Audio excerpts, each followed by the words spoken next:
While in Jacksonville today, Governor Ron DeSantis said he thought the RNC and outdoor arenas sounded like a good idea. He also addressed the growing concerns of sending teachers and students back to school this fall. On Your Side's Robert Bradfield is joining us now with that part of the story. Robert.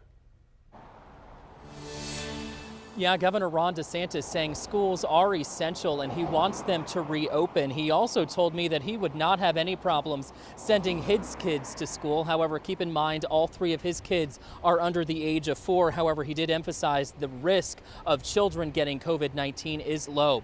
Also, we want to remind you today that the state's education commissioner specifically issued a mandate or an order to reopen schools earlier this week. That mandate said schools had to reopen 5 days a week, but it has caused, as we've reported, several of our local school districts to now rethink and retool their reopening plans.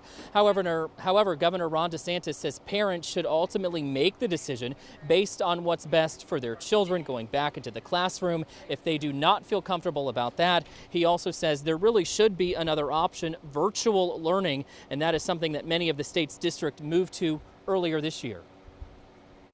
You know, different parents have different calculations. If a parent wants to opt for virtual education, they should absolutely be able to do that. We shouldn't be forcing them to do any types of decisions.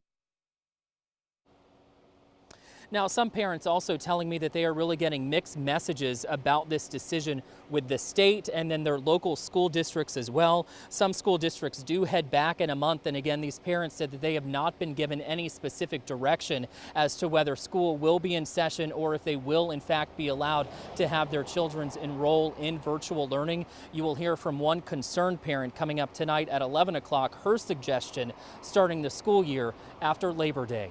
We're live in Jacksonville. Robert Bradfield, First Coast News, on your side.